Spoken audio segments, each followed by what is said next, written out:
So, hari ni kita nak masuk tajuk 3.2 iaitu haba tindak balas. Okey, haba tindak balas iaitu dia punya simbol dia adalah delta H. Okey. So, untuk kriteria kejayaan hari ni, cikgu harap di akhir pembelajaran kamu dapat menyatakan maksud haba tindak balas. Okey, kamu dapat menyatakan maksud haba tindak balas. Kemudian kamu dapat menyatakan maksud haba pemendakan. Dan kamu dapat menghitung sekurang-kurangnya satu soalan berkaitan dengan penentuan haba pemendakan. So kita ada 3 kriteria sahaja. Nampak macam 3 kan? Tetapi soalan bahagian calculation tu sangat penting untuk kamu kuasai betul-betul Alright. So jom kita tengok. Yang pertama tentang haba tindak balas. Okey. Okay. So haba tindak balas iaitu simbol dia adalah delta H. Maksud delta H ni ataupun maksud haba tindak balas ni adalah okey, dia adalah satu perubahan tenaga. Okey, satu perubahan tenaga apabila satu mol bahan.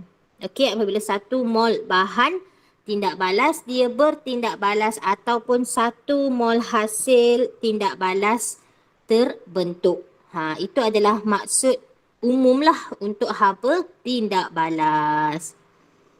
Okey, so haba tindak balas ni kan biasanya kita namakan dia berdasarkan jenis tindak balas yang berlaku.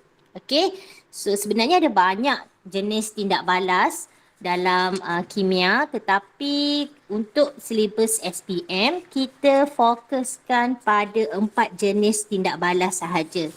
Okey, jadi 4 jenis tindak balas, dia ada 4 jenis haba tindak balas lah. Okey, jadi yang pertama adalah haba pemendakan. Yang kedua adalah haba penyesaran. Yang ketiga haba peneutralan. Dan yang keempat adalah haba pembakaran. Okey, sebenarnya kalau kamu perasan keempat-empat jenis tindak balas ini, kamu dah belajar pun sebelum ni. Okey. Okay, hi Haizil. Okay. So untuk yang baru join dan cikgu terlupa nak maklumkan, kamu boleh rujuk buku teks muka surat 120 ya. Okay, buku teks muka surat 120 dan juga modul muka surat 148. Okay. Tapi cikgu banyak guna buku teks lah untuk penerangan sebab dia adalah buku rasmi silibus kita Okay, SSM. Okey, jadi kalau haba pemendakan ni, kamu ingat tak kamu dah belajar bab mana? Haba pemendakan ni ada dalam tindak balas apa?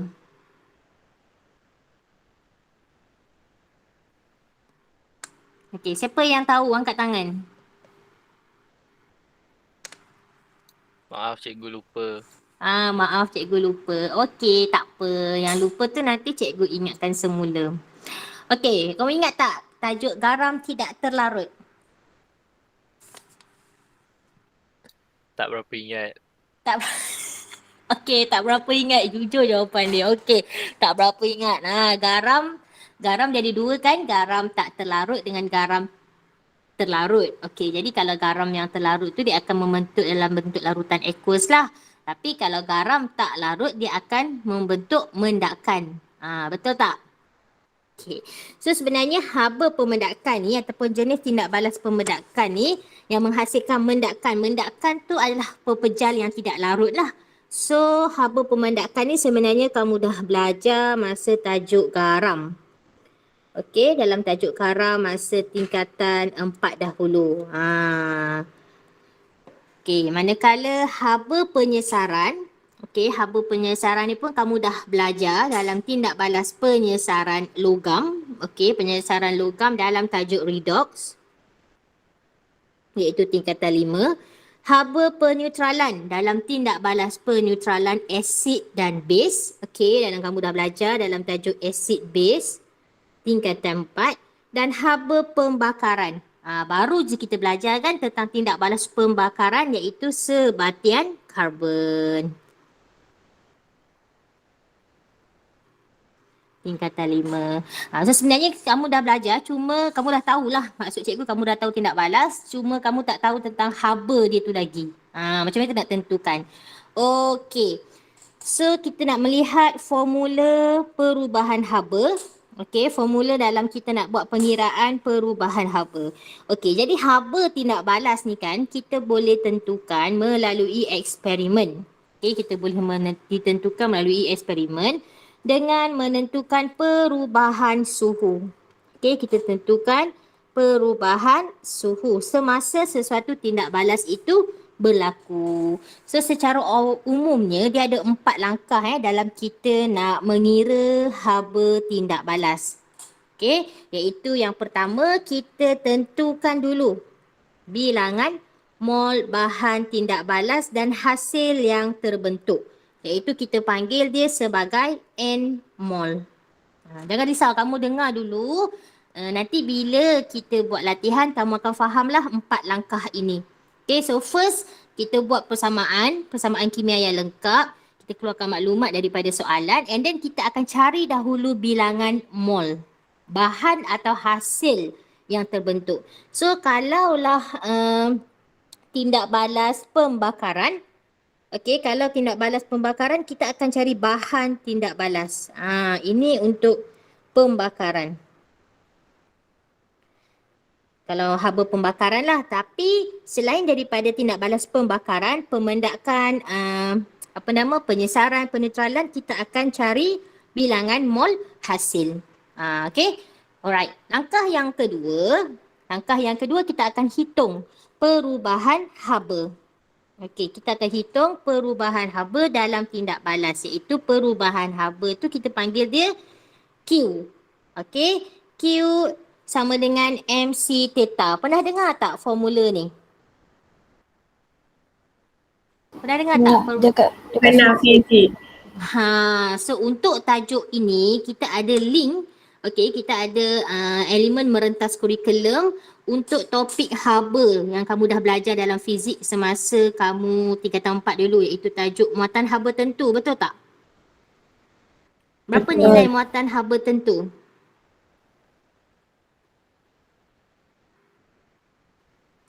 Ingat tak berapa nilai muatan haba tentu? Maaf cikgu, kisah silam saya Allah, sedih tu korang. Janganlah buat kisah silam banyak-banyak. Belum disilamkan lagi Tahun 2022, tahun 2023 baru boleh jadi kisah silam. Okey, sebenarnya MC theta itu, C itu adalah muatan haba tentu yang bernilai 4.2 joule per gram per darjah Celsius. Nilai C itulah muatan haba tentu tak apalah, nanti kita imbas kembalilah kisah silam tu. Okey, langkah yang ketiga kita buat apa? Barulah kita hitung perubahan haba untuk 1 mol bahan bertindak balas atau 1 mol hasil bertindak balas secara perkadaran. Okey, secara perkadaran ini pun kita dah belajar. Okey, mungkin kamu, maknanya kalau kamu dah belajar, bila cikgu dah terang tu nanti, lebih mudah untuk kamu ingat semula. Okey. Okey, dan langkah yang keempat kita nyatakan haba tindak balas itu dengan tanda positif atau negatif. So macam mana kita nak tentukan haba tindak balas itu tanda positif atau negatif? Kita kena tengok perubahan suhu nanti. Okey, sama ada dia kata suhu meningkat atau suhu menurun. Kalau suhu meningkat, okey, kalau suhu meningkat bermaksud itu tanda positif ke negatif? positif. Suhu meningkat positif Negatif kan cikgu? Negatif sebab dia adalah exothermic. Kalau suhu menurun, kita akan dapat tanda positif sebab dia endothermic. So daripada kenaikan suhu tindak balas itulah yang kita dapat tentukan tanda delta H tu positif atau negatif. Kemudian kita kena make sure unit dia mesti betul. Okey, unit dia mesti kJ mol negatif 1. Maknanya haba tindak balas tu kita dah cari based on 1 mol. Okey, boleh? Boleh. Bolehlah sikit-sikit kan. Okey, tak apa. Saya record nanti macam biasa kamu boleh dengar balik dan kita buat sedikit latihan lah sekejap lagi. Okey, so bilangan mol ni, yang cikgu sebut bilangan mol N tadi tu, simbol dia adalah N. Dia mengikut jenis haba tindak balas lah. Okey, so kalaulah untuk tindak balas tindak balas pemendakan, jadi bilangan mol itu adalah yang ini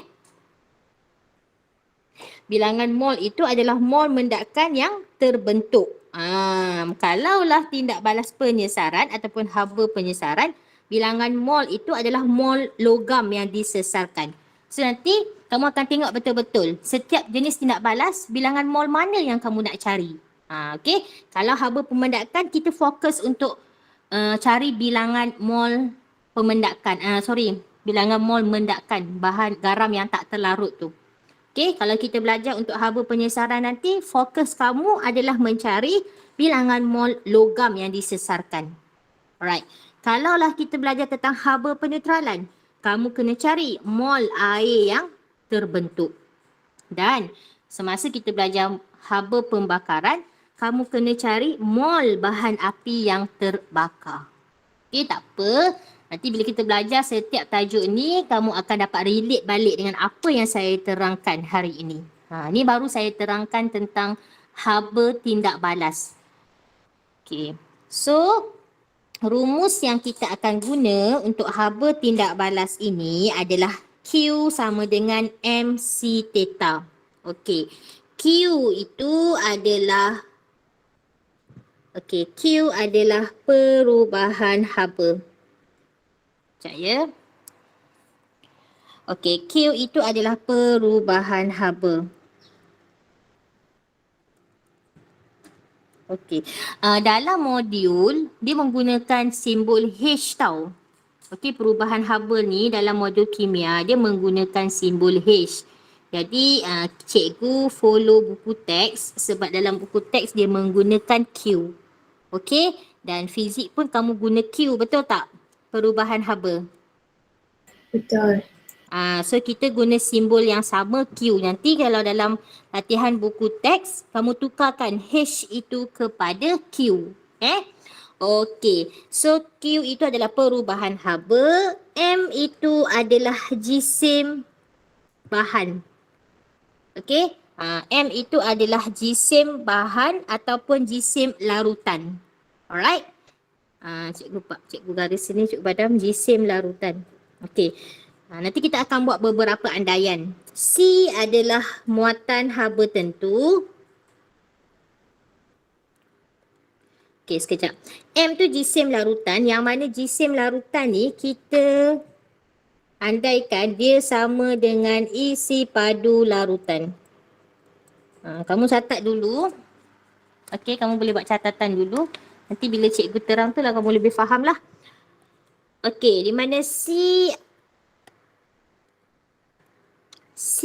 adalah muatan haba tentu. Berapa nilai muatan haba tentu ni? Okey, iaitu nilai dia adalah 4.2 J G negatif 1 darjah Celsius negatif 1. Okey, manakala theta, ni adalah theta Theta adalah perubahan suhu.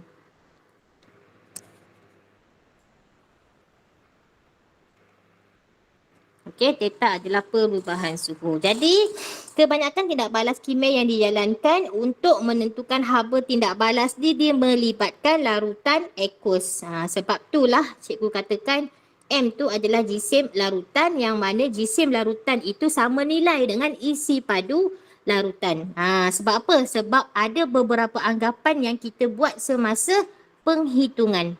Okey, iaitu yang pertama adalah ketumpatan sebarang larutan aqueous adalah sama dengan ketumpatan air iaitu 1 gram per sentimeter padu. That's why kita anggap bila dia punya ketumpatan air 1, jadi isi padu dia sama dengan jisim. Kita boleh anggap macam tu. Okey, manakala muatan haba tentu sebarang larutan aqueous adalah sama dengan muatan haba tentu air iaitu kita ambil 4.2 joule per gram per darjah Celsius. And then kita anggap tiada kehilangan haba ke persekitaran dan tiada haba diserap oleh radas eksperimen. That's why lah yang kita dapat formula macam ni. Q sama dengan MC theta di mana Q itu adalah perubahan haba, M itu adalah jisim larutan which is dia sama dengan isi padu larutan. C itu adalah muatan haba tentu yang kita ambil nilai dia tetap 4.2 joule per gram per darjah Celsius dan juga Q itu adalah perubahan suhu. Okey, ada soalan tak nak tanya untuk yang ini? Complicated ke? Siapa yang tengah makan tu tadi, kena cepat-cepat sikit makan sebab kita nak buat hands on. Tak Okey ada ke? soalan cikgu. Tak ada soalan sebab semua faham ke masih lagi kurang faham? Dia akan faham kemudian kalau buat latihan sekali nanti. Okay, alright, betul. So siapa yang macam blur-blur tu, jangan risau, memang first time kamu belajar memang macam tu. Nanti bila kamu tengok 2-3 kali dan kita belajar dekat depan-depan, ya Razi kata latihan menentukan segalanya, betul. Bila kamu dah buat latihan nanti kamu akan nampak lah apa yang saya duk bebel-bebel ni kan. Okey, jom kita tengok latihan pengukuhan modul kimia muka surat 149. Okay, so yang ini dia tak adalah spesifik untuk kita nak guna formula Q sama dengan MC theta tapi just untuk pengenalan sahaja. Okay, so cikgu tunjuk dulu untuk yang ini, boleh? Kamu semua dah ready ke? Kalau dah ready, cuba angkat tangan sikit cikgu nak tengok siapa yang dah ready. Okay, laju Iman. Elis, Fatin, Alif, Nazmi, Ismahani, Ora, Alia, Alisa. Okey, baguslah. Semua dah ready je. Jom kita tengok. So semua dah buka modul. Okey, kita lihat dahulu latihan 8. So latihan 8 ni dia kata hitungkan haba tindak balas. Okey, haba tindak balas. Jadi haba tindak balas tu adalah haba tindak balas apa? Q ke delta H?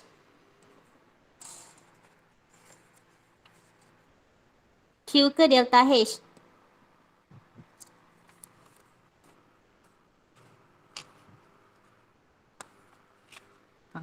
Diam dah. Okey, nanti kamu tentukanlah Q ke delta H tu. Okey, so dia bagi kita satu persamaan termokimia iaitu nitrogen bertindak balas dengan oksigen menghasilkan 2 mol 2 mol nitrogen dioksida. Yang mana dia punya delta H dia adalah 66 kilojoule per mol. Okey, dia suruh kita cari perubahan haba apabila 0.5 mol nitrogen dioksida terhasil. Okey. So perubahan haba itu dia adalah apa tadi? Q tadi tu. Yang ni. Hitung perubahan haba untuk 1 mol. Okey, yang ini Q ni. Q sama dengan MC theta. Tapi kita tak nak guna formula Q, kita nak guna perkadaran. Kita nak guna perkadaran nisbah yang langkah ketiga tadi. Okey, so dekat sini ada sedikit errata Okey, ada sedikit errata. Kamu buat, yang pertama ni bukan 1 mol tapi 2 mol. Okey, 2 mol nitrogen dioksida menyerap 66 kilojoule. Mana datang 2 mol dekat sini? Okey, situ 2 mol kan? Cikgu besarkan sedikit. Okay, so saya rasa macam tu dah habis besar dah kot. Okey. Cikgu rasa tu dah lebih besar lah kot, boleh nampak. Okey, so itu yang menunjukkan 2 mol nitrogen dioksida yang terhasil tu dia menyerap haba sebanyak 66 kilojoule. Okey, jadi soalan nak berapa mol? Soalan nak berapa mol? 0.5 mol. Okey. So dekat sini sebenarnya dia salah sikit. Okey, so dekat sini 1 mol. 1 mol. Kenapa kita nak kena cari 1 mol? Sebab nisbah perkadaran lebih mudah. Kita cari dulu 1 mol berapa. Kalau 2 mol 66 kilojoule. Kalau 1 mol, kita bahagilah 2 kan. That's why yang kita dapat 33 kilojoule. And then, dia nak lagi 0.5 mol gas nitrogen dioksida. So, kalau 1 mol 33 kilojoule, kalau 0.5 mol berapa? Kita darab je lah kan. 33 darab 0.5. Berapa yang kamu dapat kelas? 16.5. Ya, 16.5. Okey, ada kawan kita yang terleft. Anis sebab internet tak okey. Okey, tak apa. Nanti dia boleh tengok kita punya jawapan cikgu share dan juga dia boleh tengoklah kita punya rakaman Okey. So sekarang kita tengok pula soalan B. Yang ini yang latihan kita tengah buat ni, kita tengah kira untuk langkah yang ketiga yang kita bincang tadi tu. Okey, kita kena nak buat perkadaran sahaja. Kalau 1 mol macam ni, kalau berapa mol macam mana. Okey. Alright, itu yang pertama, yang A. Yang B pula, kita tengok yang B pula persamaan berikut menunjukkan pembakaran metana. Okey, iaitu CH4 bertindak balas dengan 2 mol oksigen menghasilkan 1 mol karbon dioksida dan 2 mol air, dan haba tindak balas dia adalah 889 kilojoule per mol. Okey, negatif tu menunjukkan tindak balas exothermic. So soalan suruh cari apa? Jisim metana yang diperlukan untuk menghasilkan 222 kilojoule. Okey, macam mana kita nak buat? Okey, so kita buat dia macam ni. Kita kena cari dulu untuk menghasilkan. Okey, kita nak buat untuk menghasilkan 225 kilojoule ni kan. Okey, ni berapa mol? Berapa mol yang kita perlukan? Okey, kalau 887 kilojoule mol ni untuk 1 mol. Faham tak? Nilai yang dia bagi 889 kilojoule ni untuk 1 mol. So kalaulah 222.25 kilojoule, berapa? Okey, berapa mol metana ni? Ni 1 mol menghasilkan 889 kilojoule. Kalaulah 222.25 kilojoule, berapa mol? So itu yang kita nak kena cari dulu bilangan mol. Bila dah dapat cari bilangan mol, baru kita dapat cari jisim metana. Itu dia punya step dia. Okey, so yang pertama kita selesaikan. Dia kata 889 kilojoule haba dibebaskan oleh 1 mol metana. Okey, maka jadi kita cari dulu.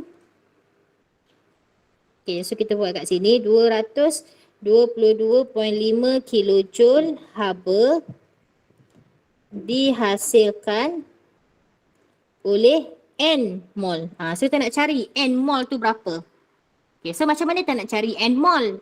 So kalau 1 mol 889, kalaulah N mol kita bahagilah.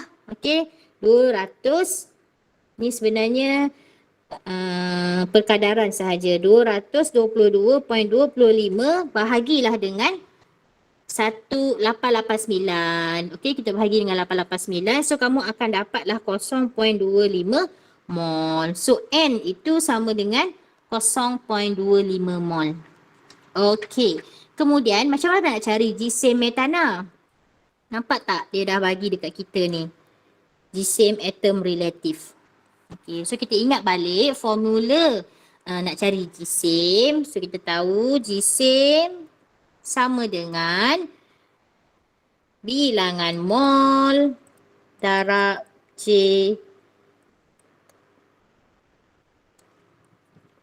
jisim sama dengan bilangan Sekejap ya. Okey, bilangan mol darab dengan JMR. Yang ni. Okey, jisim sama dengan bilangan mol darab JMR. So, bilangan mol dia adalah 0.25 darab dengan JMR adalah CH4. So, C12 tambah dengan 4 hidrogen. Okey, so berapa kamu dapat tu? Cuba kira. Berapa kamu dapat?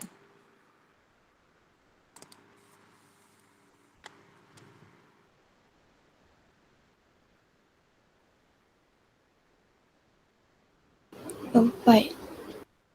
4 gram. Okey, betul. Okey, boleh tak? So, soalan ini just general calculation Ini general calculation sahaja. Untuk kamu faham dahulu konsep perubahan haba dan haba tindak balas. Okey, boleh ya? Okey. So, sekarang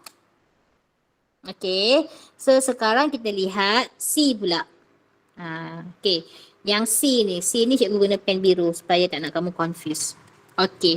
So yang C dia kata persamaan termokimia berikut menunjukkan tindak balas pembakaran oktana. C8H18 bertindak balas dengan 25/2 mol oksigen menghasilkan 8 mol karbon dioksida dan 9 mol air.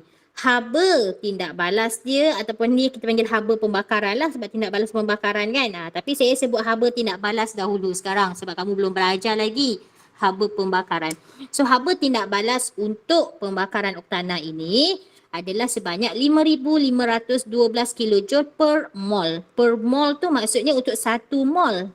Okay, untuk 1 mol sebab sini 1 kan. Okey, jadi berapakah jisim? Dia suruh kita cari jisim oktana yang diperlukan bagi pembakaran untuk menghasilkan 1378 kilojoule mol. 1378 kilojoule bukan mol. Tak ada mol, maknanya berapa mol lah sebanyak berapa mol oktana yang boleh menghasilkan 1378 kilojoule itu. Okey, so macam mana kita nak selesaikan? So first, kita kena buat perkadaran. Okey, kita buat perkadaran. Kita kata kalaulah 5,512 kilojoule ini untuk 1 mol oktana. Oktana C8. Cikgu tulislah oktana. Okey, oktana tu C8H18. Okey, jadi berapa mol untuk hasil, berapa mol apa ni? Mol oktana lah kan? Berapa mol oktana untuk hasilkan 1378 kilojoule haba. Ataupun tenaga haba. Okey? Alright. So macam mana kita nak cari? Kita buat N mol sama dengan, macam mana kita nak buat ni? 1378 bahagilah. Dia sebenarnya darab 1 per. Dia sebenarnya darab 1 per 5,512. Tapi saya nak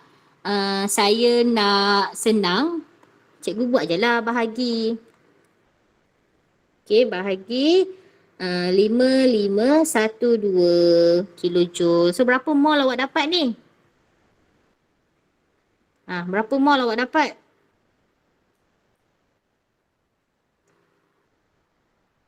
.25. Yes, 0.25 mol. Okey, dah dapat mol. Barulah kita cari jisim. Jisim oktana. Okey, C8H18. So, kita tahu jisim sama dengan bilangan mol darab JMR. Okey, so bilangan mol 0.25. JMR dia berapa? 8 kali 12 darab dengan 18. Berapa kamu dapat?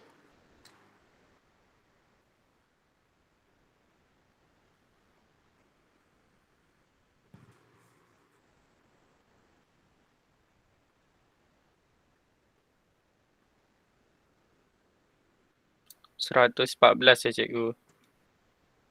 114 tu 28.5 kan? jap. 114 tu adalah JMR kan? Saya kira yang Ah. belakang tu. Oh, okey. So terus darab dengan 0.25. Berapa tadi siapa yang dapat jawapan? 28.5. Ya, betul. 28.5. Okey, ni gram lah. Dia 8 pula. Okey, so inilah jawapan akhir ya. Sini jawapan akhir dia. Okey. So, cikgu nak tekankan juga, tolong berhati-hati semasa guna kalkulator. Jangan directly je kamu main tekan-tekan-tekan. Kalau boleh, kamu selesaikan dulu yang dalam kurungan tu berapa, kemudian baru darab dengan 0.25. Sebab kadang-kadang langkah kerja tu dah betul dah, tetapi last answer salah. Sebab apa? Sebab dia salah tekan kalkulator. Kalkulator tu otak jepun, dia kira apa yang kamu tekan. Okey? Okey. Cikgu bagi masa 2 minit untuk tempoh bertenang supaya kamu boleh tengok semula apa yang cikgu dah ajar tu. 8 sebelum cikgu masuk tajuk haba pemendakan. Kita rehat sekejap 2 minit ataupun 5 minit.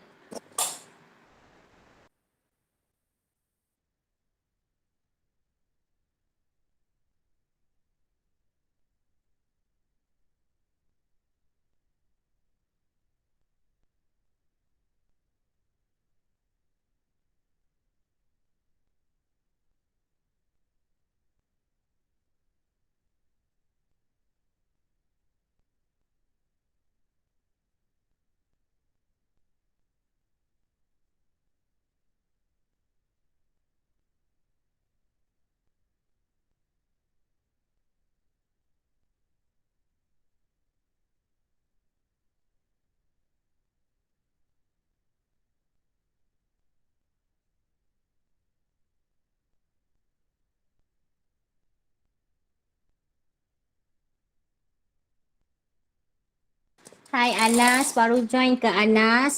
Okey, yang baru join tu kita dah habis dah untuk haba tindak balas. Cikgu nak tengok haba pemendakan.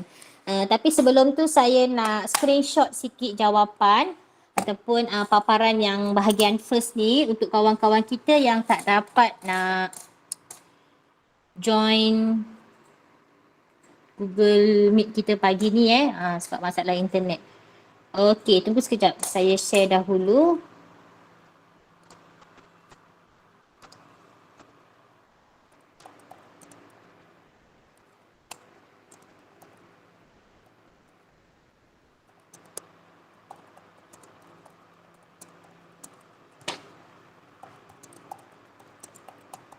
Okay, sebelum tu, sementara tu kamu boleh tengok-tengok latihan tadi tu, cuba fahamkan.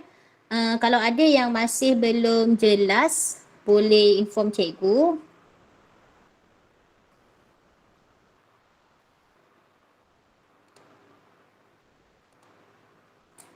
It's okay, don't worry kalau kamu tak boleh nak follow lagi, nanti hari minggu depan kita akan cikgu akan buat penerangan lagi, jangan risau.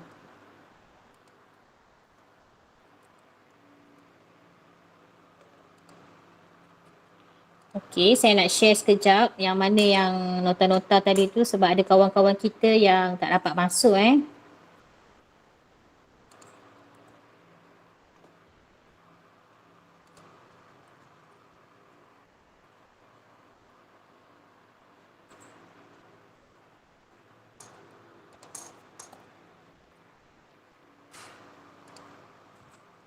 Okay. So saya ada share sedikit.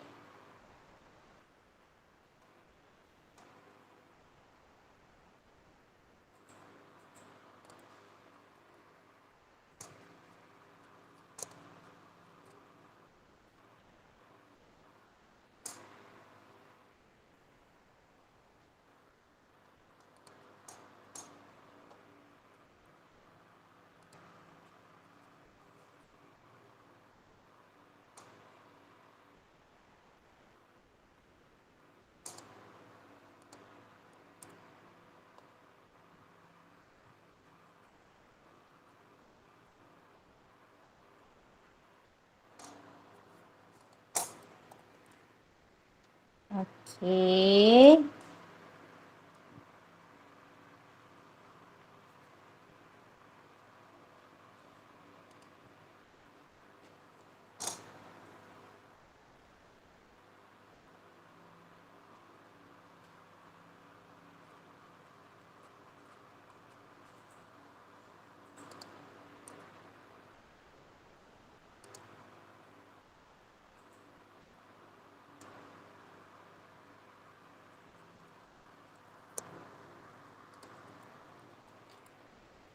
Okey, so itu adalah rujukan saya share dekat grup WhatsApp.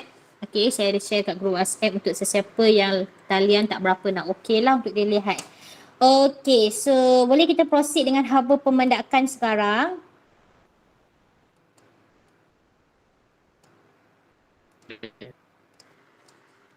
Boleh Okey.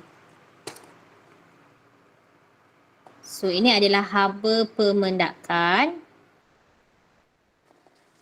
Okey, jom kita tengok dulu penggunaan barium sulfat. Okey, so barium sulfat ni adalah sejenis garam sejenis garam yang tidak larut. Okey, ingat sungai bakap. Okey, sungai bakap maknanya apa tu? Barium sulfat dalam kategori sungai bakap lah. Okey, kalsium sulfat. Okey, so kita lihat tengok doktor tu cakap apa. Dia kata, puan, anda perlu minum cecair media kontras ini sebelum menjalani x-ray. Okey, so wanita ni pun sebut tanya doktor kenapa dia perlu minum cecair media kontras tu.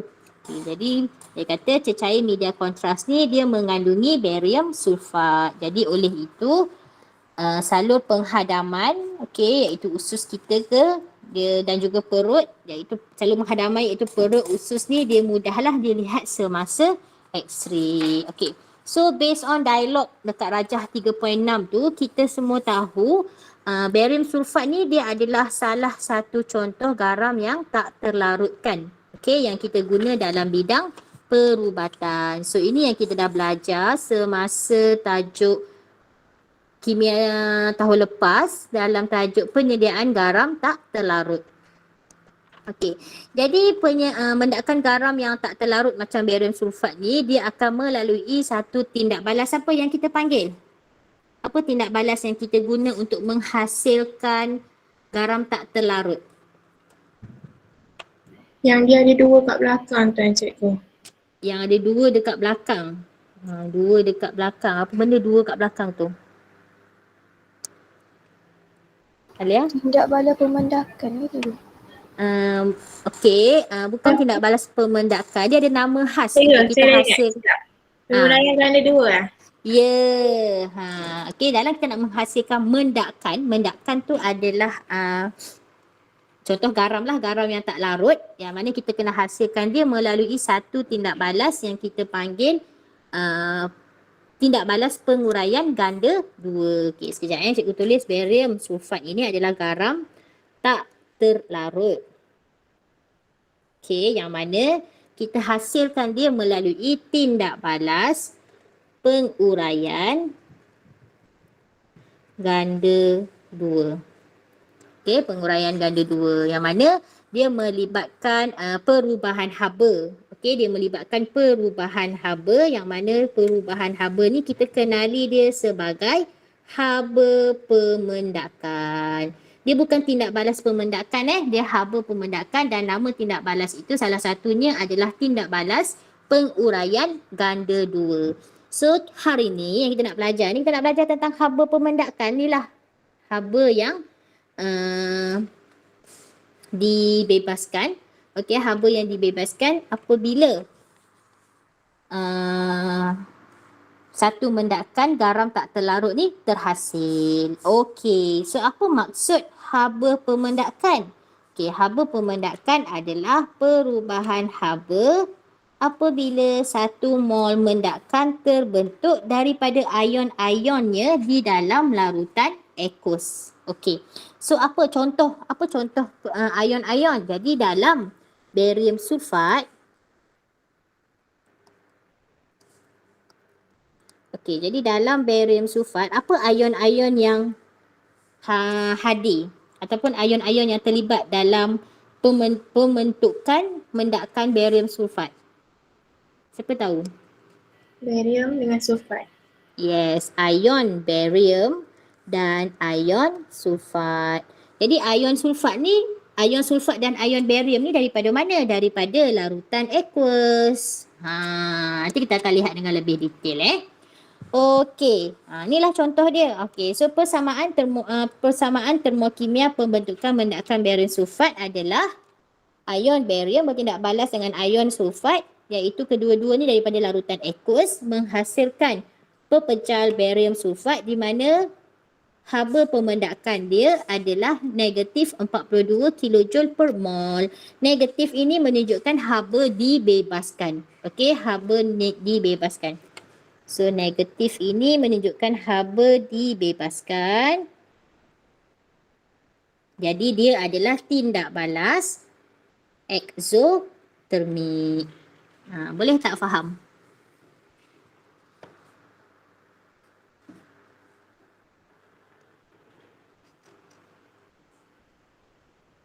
Okey, boleh faham tak? Saya kurang faham cikgu. Okey, yang bahagian mana Isma kurang faham? Dia kena fahamkan untuk yang ini sebab yang pertama kamu kena fahamkan maksud. Okey, which one is maksud? Ini adalah maksud dia. Ini adalah maksud haba pemendakan. Okey, so apa dia haba pemendakan? Haba pemendakan ni adalah perubahan haba apabila 1 mol mendakan terbentuk daripada ion-ionnya. So contoh pembentukan ataupun contoh persamaan ion untuk pembentukan mendakan barium sulfat ni adalah barium sulfat dia akan terhasil daripada ion barium dan ion sulfat. Yang mana ion barium dan ion sulfat ni dia daripada larutan aqueous. Dia daripada larutan aqueous. Nanti kita akan lihat contoh dia. Okey. So tindak balas ini akan membebaskan haba sebanyak 42 kJ per mol. Negatif dekat depan tu adalah haba dibebaskan. Okey, iaitu dia menunjukkan tindak balas penguraian ganda 2 ni ataupun tindak balas pembentukan mendakan ini adalah tindak balas eksotermik. Okey, setakat ni boleh faham tak maksud dengan persamaan ion tu? Faham, tapi saya tak Faham. dapat nak imagine lagi. Tak dapat nak. Siapa yang dulu buat garam tak terlarut masa tingkatan 4 dulu? Kumpulan mana cikgu tak ingat sebab masa tingkatan 4 dulu kita sempat buat eksperimen penghasilan garam. And then cikgu bahagikan, ada yang buat garam terlarut, ada yang buat garam tak terlarut. Yang garam tak terlarut tu, yang dia menghasilkan mendakan. Yang tak payah panas-panas, dia campur 2 larutan, kemudian dia kacau-kacau akan menghasilkan mendakan dan juga larutan. Kemudian dia akan turas. Siapa yang buat? Kita tak ingat. Ya cikgu, ni yang warna biru tu ke? Saya macam lupa-lupa lah. Kalau yang larut tu saya ingat kacau. Yang larut tu dia kena panaskan bagai tu kan, sampailah dia kering air tu kan, betul tak? Ni yang tak larut. Satu kumpulan je kalau tak salah saya yang buat. Okey, tak apalah. Nanti kita imbas kembali pembelajaran yang lepas. Cuma yang cikgu nak fokus hari ni adalah kamu tahulah apa dia itu mendakan. Okey, mendakan tu adalah dalam keadaan pepejal. Sebab tu dekat sini dia dekat sini dia simbol P. P tu menunjukkan pepejal. Okey? That's why kita panggil dia mendakan. Kalau AK ni aqueous. So kita tahulah ion barium dengan ion sulfat tu dia daripada 2 larutan aqueous. Okey, dan larutan aqueous tu mengandungi ion barium dan ion sulfat, which is ion barium dan ion sulfat tu akan bertindak balas membentuk pepecah ataupun mendakan barium sulfat. Ini contohlah, salah satu contoh garam tak terlarut. Kejap lagi kamu akan jumpa lagi. Contohnya macam plumbum sulfat. Sungai Bakap. Plumbum sulfat. Okey? Ataupun kalsium sulfat. Okey? Alright. So, jom kita tengok soalan contoh pengiraan. Okey, kita tengok contoh pengiraan. Okey. So ni contoh cikgu ambil daripada buku teks muka surat 122. Okey, muka surat 122. Sebab apa kamu kena fahamkan pengiraan? Soalan pengiraan ni dia boleh bagi dalam pelbagai bentuk. Okey, dalam pelbagai bentuk. Okey, jom kita tengok dulu soalan ataupun contoh yang pertama ni. Okey, dia bagi kat kita, boleh tak someone tolong bacakan soalan?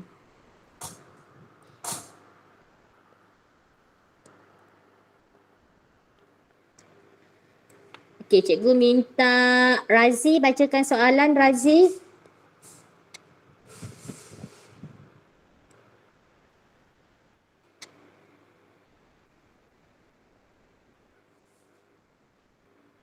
Ada tak Razi?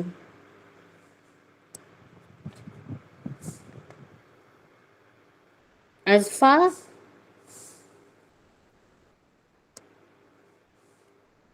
Azfar? Alif Nazmi? Okey. Okey, tolong baca. Oh, Razi, cikgu tak 100. dengar suara kamu. Okey, Alif teruskan.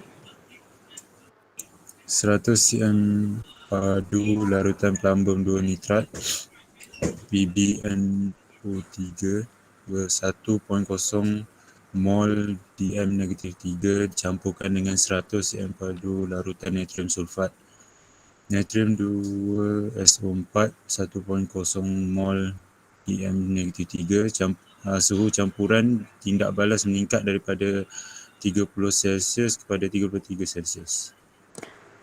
Hitung Okey. haba pemadakan plumbum 2 sulfat. Alright. Okey, so dia bagi dekat situ muatan haba tentu larutan. C nilai dia 4.2 Joule per gram per darjah Celsius dan ketumpatan larutan. Okey, ini yang cikgu kata tadi tu.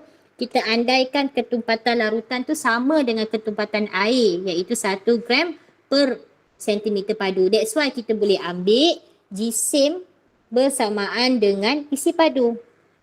Okey, sebab apa? Sebab ketumpatan, siapa ingat ketumpatan formula dia apa? Siapa ingat ketumpatan? Formula ketumpatan? 5 delta. Jisim bahagi dengan isi padu. Okey, ketumpatan sama dengan jisim bahagi isi padu. Jadi kalaulah ketumpatan dia 1, jadi jisim per isi padu. Jadi kalau kita nak cari jisim sama dengan isi padu. Betul tak?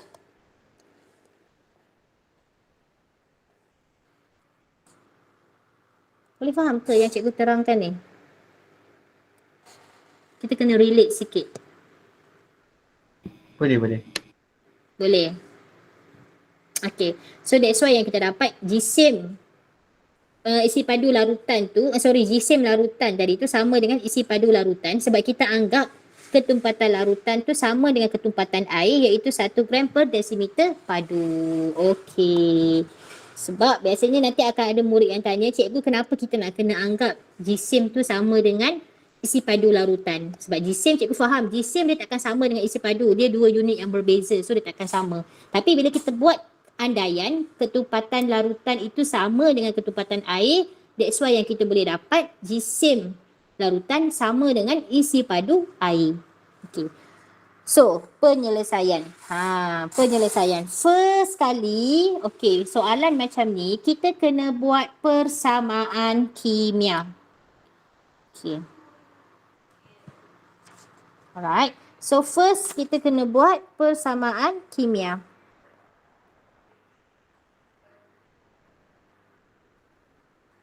Kadang-kadang dia bagi persamaan kimia, kadang-kadang dia tak bagi dan kita tulis maklumat.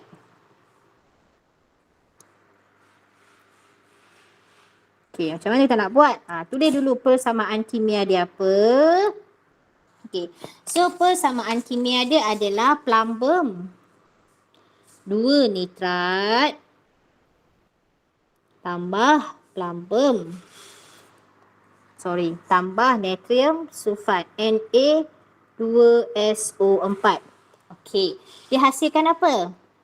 Hasilkan plumbum 2 sulfat. Dan apa lagi satu hasil dia? Siapa tahu? Natrium nitrate cikgu. Pandai. Natrium nitrate. Okey, natrium nitrate. Alright.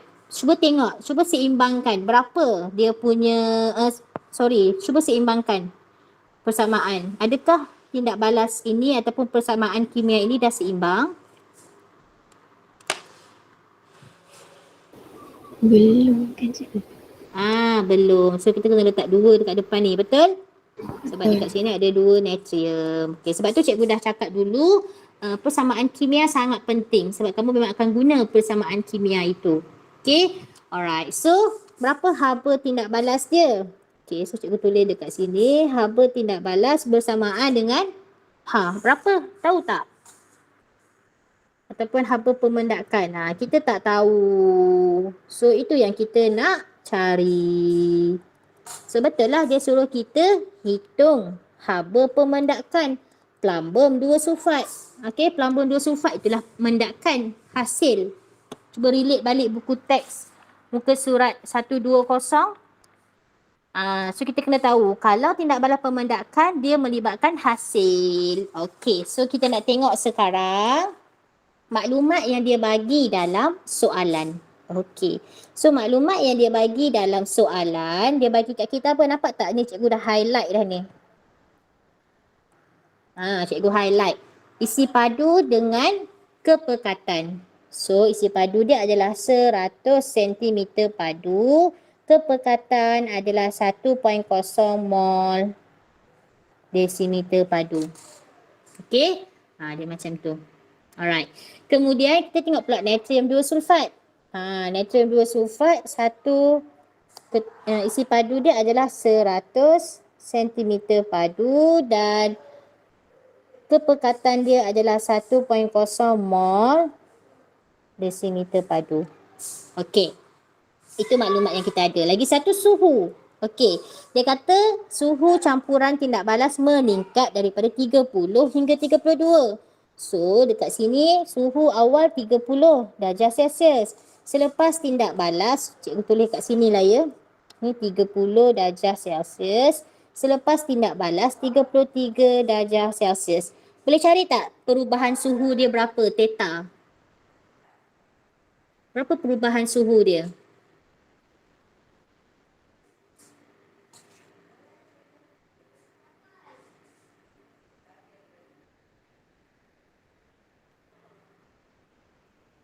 Kelas, berapa perubahan suhu?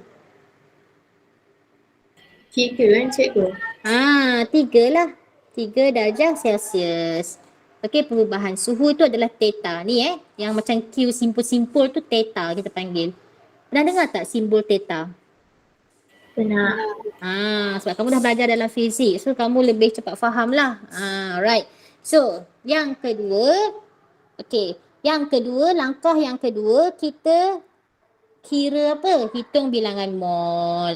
Kita hitung bilangan mol. Bilangan mol apa? Bilangan mol mendakan kita lah, iaitu PbSO4. Nampak tak? Langkah yang kedua dekat saya ni. Okey, langkah yang kedua kat saya ni adalah langkah pertama dekat buku teks muka surat 120. Okey, iaitu dia suruh tentukan bilangan mol hasil yang terbentuk, iaitu bilangan mol plumbum 2 sulfat.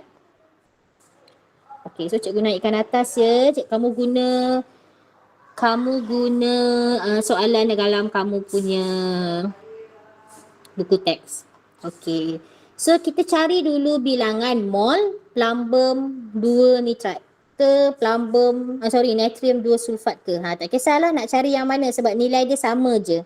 Okey. So saya cari bilangan mol. Okey, jadi saya cari bilangan mol plumbum 2 nitrat sebab ada maklumat yang itu sahaja. So nak cari dia kita gunalah formula mv/1000. Okey, jadi kepekatan dia 1.0 darab dengan isi padu 100 bahagi dengan 1000. So berapa mol kita dapat tu? Tolong kira.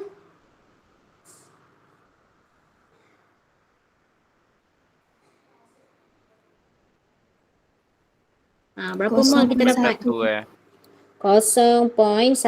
mol. Okey, ini baru bilangan mol plumbum 2 nitrat. Alright, thank you Anas. 0.1 mol. Kita dah 9.14. Lepas ni subjek apa? Mat. Oh, maths. Cikgu Alia dia masuk ke dia buat kelas petang? Tak, apa maksud Cikgu tak? Alia kata dia buat offline. Okey. So, sungguh sekejap cikgu habiskan satu contoh ni je. Okey, so kita tengok 0.1 mol. Jadi kita carilah bilangan mol. Jadi kita nak cari bilangan mol plumbum 2 sulfat. Okey, so kita guna nisbah perkadaran. Okey, guna nisbah perkadaran. Jadi kamu buat plumbum daripada persamaan 1 mol plumbum 2 nitrat, nisbah dia 1 mol plumbum 2 sulfat. Betul tak? Daripada persamaan. Yang ni. Sorry, ni. Ni dengan yang ini. Cikgu takut ada yang tak faham. Okey, so sekiranya 1 mol plumbum 2 nitrat ini bersamaan dengan 0.1 mol, jadi berapa bilangan mol untuk plumbum 2 sulfat? Samalah, 0.1 mol juga. Okey, so inilah bilangan mol dia. Alright. So kemudian kita nak pergi ke langkah yang ketiga. Okey, langkah yang ketiga ni kita nak kira Q. Okey, kita nak kira Q, iaitu kita nak, sebenarnya kalau kamu buat latihan, kamu tak payah tulis lah step ni. Okey, ni hitungkan Q, iaitu perubahan haba. Okey, kamu kira perubahan haba iaitu Q. Okey. So dekat sini, formula ni yang kita akan guna. Q sama dengan MC theta. Okey, jadi jisim. M tu jisim. Okey, so tengok balik. Jisim dia berapa? 100. Jisim bahan tu. Okey, jadi jisim dia adalah 200. Jadi kita buat 100 tambah 100. Jadi 200. Okey, kemudian kita darab dengan apa? C. C itu adalah muatan haba tentu iaitu 4.2 darab dengan theta. Theta tadi kita dah kira ke atas 3 darjah Celsius. So berapa kamu dapat ni?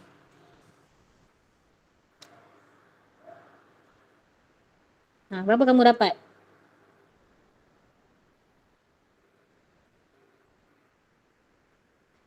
2,520. 2,520 joule. Okey, joule. Kenapa dapat joule cikgu? Nak tahu kenapa dapat joule? Mari kita tengok. Okey, so ini gram darab dengan 4.2. Unit dia apa tadi? Gram negatif 1 darjah Celsius negatif 1 darab dengan 3 darjah Celsius. Jadi gram dengan gram per negatif 1 kita boleh potong kan? Kejap, cikgu tinggal 1 J. Okay. And then darjah Celsius negatif 1 dengan darjah Celsius kita boleh potong. Okay, so yang tinggal sekarang adalah J. Okay, yang tinggal sekarang adalah J. That's why kita dapat unit dia J. 2520 J. Okay, so seeloknya kamu tukarkan kepada kilojoule. Kenapa? Sebab kita punya unit delta H kita adalah kJ mol negatif 1. Okay, so kita kena tukar kepada kJ. So kita bahagilah 1000, kita akan dapat 2.52 kJ, kilojoule. Okay, boleh tak setakat ni? Okey, kemudian barulah kita kira. Okey, kemudian barulah kita nak kira nilai delta H. Okey, cikgu kecilkan sikit supaya nampak. Okey, so yang keempat, kita nak hitung delta H iaitu haba pemendakan kita. Okay, so delta H delta H sama dengan negatif Q per N. Kenapa negatif? Negatif itu adalah tindak balas exothermic. So Q sama dengan kita dah ambil tadi 2.52 kilojoule mol. Berapa bilangan mol tadi kita dapat? 0.1 mol. Okay, so bila kita bahagi berapa kamu dapat?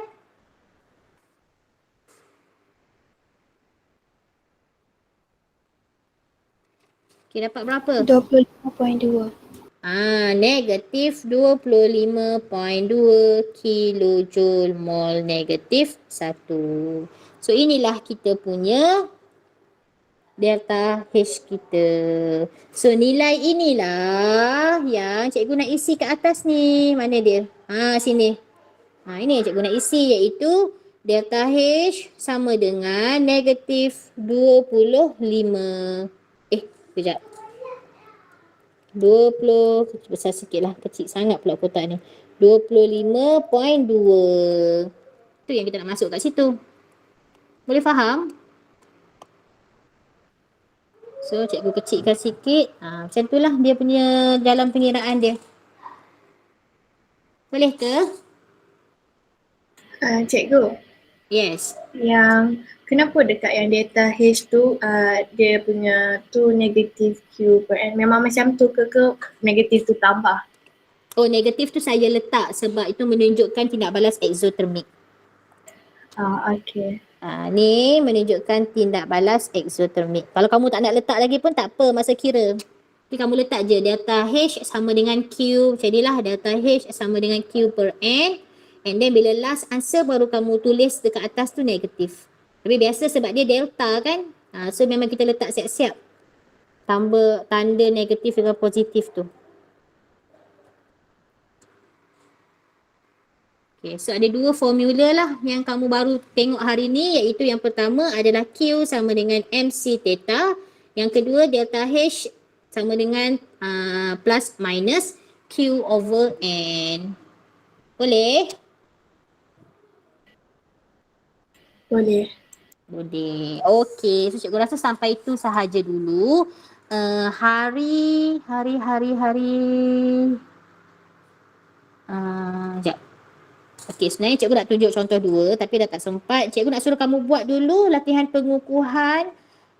Latihan 27 hingga soalan 33. So hari Jumaat nanti kita cuba bincang. Okey, kalau kamu dah buat, kamu nak tunjuk kat cikgu ataupun nak tanya soalan pun boleh. Besok cuti kan?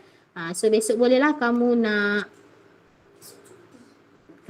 buat ulang kaji ke, nak buat latihan ni, ada yang boleh tanya cikgu. Okey, ada soalan lagi tak nak ditanyakan sebelum kita dismiss kelas kita? Cikgu. Ya. Kita tahu ke tindak balas exothermic sebab suhu dia meningkat tu ke? Ya, betul. Suhu meningkat. Tadi kita jenis tindak balas exo dengan endo, kita lihat perubahan suhu. Sama ada suhu itu meningkat atau menurun. So tadi dalam soalan, mana ya? Okey, dalam soalan ni dia nyatakan suhu ni meningkat daripada 30 hingga 33. Okey. So kita tahulah suhu tu meningkat, jadi dia adalah tindak balas exothermic. Okey. Macam contoh yang kedua ni kan, kalau kita tengok tak apa kan saya ambil masa math sikit. Tak apa.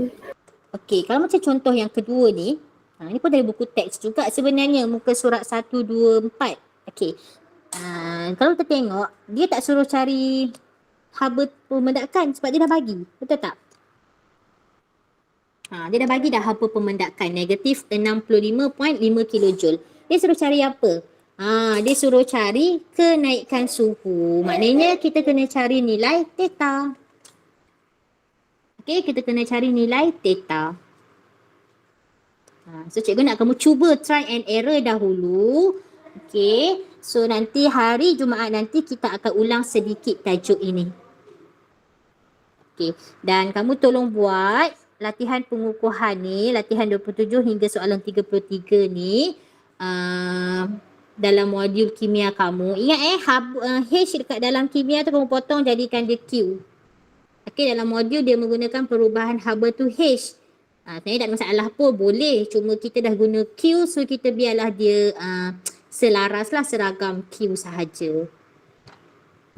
Sebab kalau kamu tengok modul nanti kamu akan sedikit pelik sebab susunan dia tak sama macam buku teks. Okey, jadi cikgu follow buku teks, so cikgu ubah suai sikit lah modul tu. Kamu buat dulu latihan 27 hingga soalan 33. Kalau ada soalan boleh tanya saya lah melalui Telegram atau WhatsApp. Saya cubalah jelaskan mana yang boleh. Okey, so hari Jumaat nanti kita akan buat latihan ulang kaji untuk PS2. Dan juga kita ulang sedikit latihan haba pemendakan ini. Boleh ke semua? Jangan susah hati ya.